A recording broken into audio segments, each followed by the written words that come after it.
From Islam Makhachev's future to Jon Jones training in Dagestan and Paddy Pimblett's call-out spree, we've got the latest buzz, bold predictions, and behind-the-scenes drama all packed into one place. Let's jump into the action. Islam's teammate weighs in on retirement talk after JDM Fight Islam. Makhachev's longtime teammate and friend Josh Thomson recently addressed the buzz surrounding Islam's potential retirement.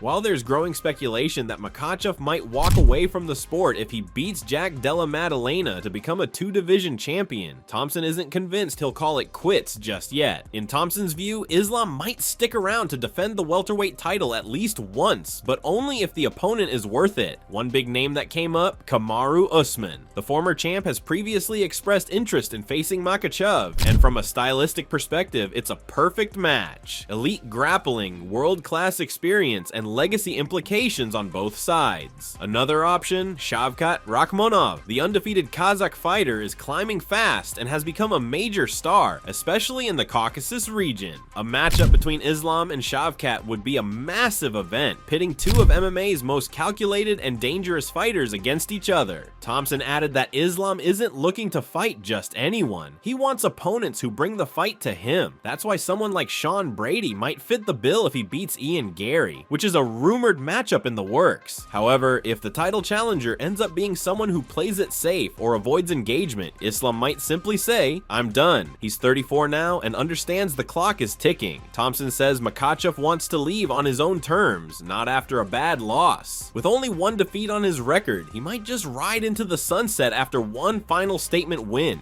How much longer do you want to fight? My opinion, it's not like records, it's not like age.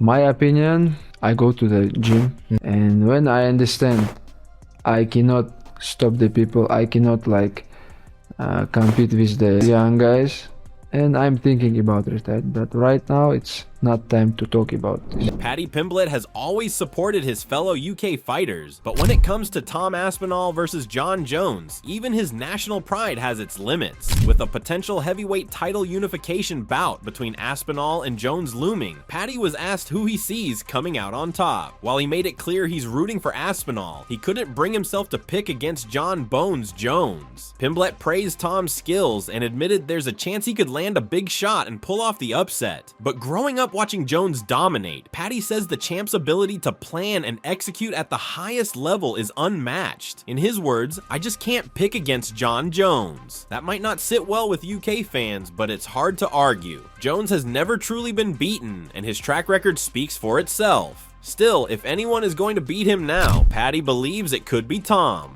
Do you think the Aspinall-Jones fight happens? It's got to happen. I was sitting next to Tom the other week at the UFC in London and talking to him about it. How do you think that plays out if they fight? I'll be honest, Tom's a friend. I love Tom. He's one of the coolest dudes in the whole of MMA. Even though Jones is getting old, I just can't pick against Jon Jones. The one thing I do think Jon Jones has got the best in the world and the best ever is his fight IQ. He has a perfect game plan to beat that person. As much as I love Tom and I want Tom to win, I couldn't pick against Jon Jones. It's just something I couldn't do. Jon Jones training with Islam and Khabib in Dagestan. Jon Jones has landed in Dagestan, and this time, it's not just for show. According to multiple Russian MMA sources, Jones is in the region to train with Islam Makhachev and Khabib Nurmagomedov. He's currently in Russia filming the local version of The Ultimate Fighter alongside Nate Diaz. While the trip has generated plenty of headlines, some involving questionable behavior, his stop in Dagestan appears to be a strategic move. Years ago, Jones made a similar visit, holding seminars and meeting young fighters. But this time, things are different. Islam and Khabib are expected to host him for real training at their gym. The news came from Rustam Khabilov, Jones's former training partner and a proud Dagestani. The same group that brought Jon out years ago is believed to be behind this trip too. And if we're lucky, footage of Jon training with Team Makhachev might be dropping soon, a treat every MMA fan would love to see. After a massive TKO win over Michael Chandler, Paddy Pimblett isn't just soaking up the spotlight, he's chasing gold, and he's got a game plan. Next on his hit list, Justin Gaethje. Paddy wants that fight next, and it's exactly the kind of war that would test his grit like never before. Following that, he's eyeing Ilia Topuria and the lightweight title, but he's also not counting out Arman Tsarukyan, a rival he's traded words with recently. Imagine Paddy versus Ilia for the belt. Two European stars, opposite styles, tons of hype, and serious bad blood. It could be one of the biggest fights the UFC could make. And don't overlook a Gaethje bout either. The contrast in styles, Justin's pressure and power versus Paddy's slick scrambling and confidence, could deliver fight of the year vibes. Chael Sonnen broke it down, noting how real the rivalry is between Paddy and Ilia. He says there's actual heat there, on par with past grudge matches like Masvidal versus Leon Edwards. Whether it's Gaethje, Ilia, or Tsarukyan, Paddy's making serious moves and getting closer to a title shot. Who would you like to fight next? Anyone in the top 4, top 5. I want that world title. All laugh all you want and say I'll never be champ. Just like you said, I'll never get ranked. I'll never be on the top 10. Well, what now, you gang of mushrooms? Dustin, Justin, Charles, or the little posh boy Armin. Charles is the biggest legend out of them all, and he gets called the best submitting artist the UFC's ever seen. Well, I dispute that. I'm here.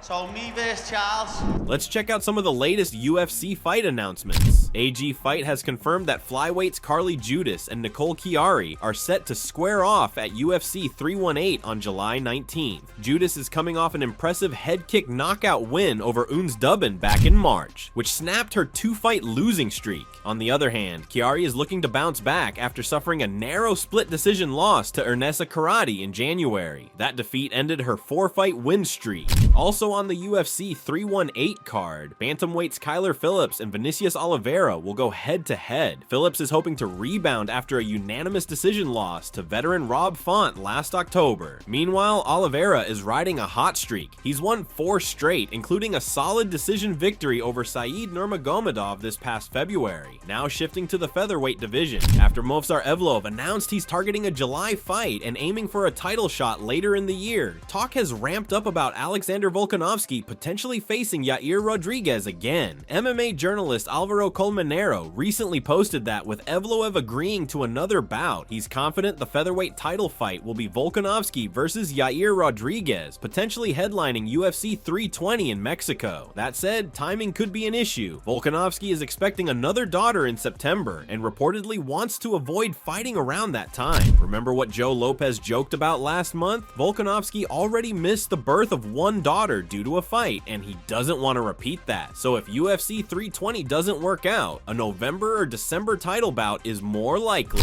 but nothing's official yet. As for fans' reactions to a possible Volkanovski-Rodriguez rematch, let's just say it's been mixed. Volkanovski already stopped Rodriguez in 2023, so many are questioning the need for a second fight. Would you want to see Volk and Yair run it back? Or should the champ face someone new, maybe Movsar Evloev or Ilia Topuria? That's a wrap from House of MMA. What do you think? When will Islam retire after one more win? Can Paddy really hang with Gaethje or even take out Ilia? And is Jon Jones teaming up with Khabib a game changer?